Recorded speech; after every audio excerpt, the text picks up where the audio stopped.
بحری جہاز ایک بڑا پانی میں چلنے والا جہاز ہے جو عمومی طور پر تجارتی، سیاسی یا فوجی مقاصد کے لیے استعمال ہوتا ہے۔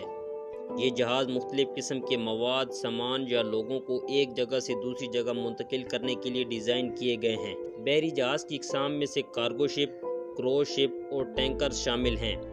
ان کی ڈیزائننگ اور ساخت خاص طور پر سمندری حالات کے مطابق ہوتی ہے۔ کیا آپ خاص طور پر کسی قسم کے بحری جہاز کے بارے میں جاننا چاہتے ہیں؟ کیا آپ کو پتہ ہے جب سامان ٹرانسپورٹ کرنے والے بحری جہازوں کو کئی مہینے چلایا جاتا ہے تو ان کو ایک مہینہ چلانے میں کتنا ڈیزل لگتا ہوگا، اور یہ کہ ایک بحری جہاز میں کتنے لیٹر کا فیول ٹینک ہوتا ہے، یہ سب ہم آپ کو اس ویڈیو میں بتائیں گے۔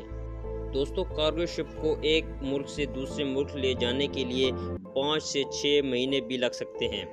اس لیے اتنے بڑے جہازوں کو چلانے کے لیے 1,00,000 ہارس پاور انجن لگا ہوتا ہے، جس کی وجہ سے کارگو شپ 2,00,000 ٹن وزن اٹھا کر 35 کلومیٹر فی گھنٹہ رفتار سے تیر سکتا ہے۔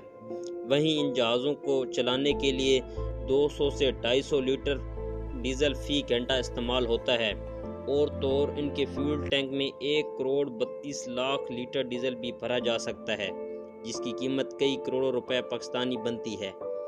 بحری جہاز کی قیمت مختلف عوامل پر منحصر ہوتی ہے، جیسے جہاز کی قسم، سائز، عمر اور ان کی تکنیکی خصوصیات۔ عام طور پر چھوٹے بحری جہازوں کی قیمت چند لاکھ ڈالر سے شروع ہو سکتی ہے، جبکہ بڑے تجارتی جہازوں کی قیمت کروڑوں ڈالر تک جا سکتی ہے۔ اگر آج کی ویڈیو آپ کو پسند آئے تو جانیں ان کو سبسکرائب کر دیں۔ Thanks for watch.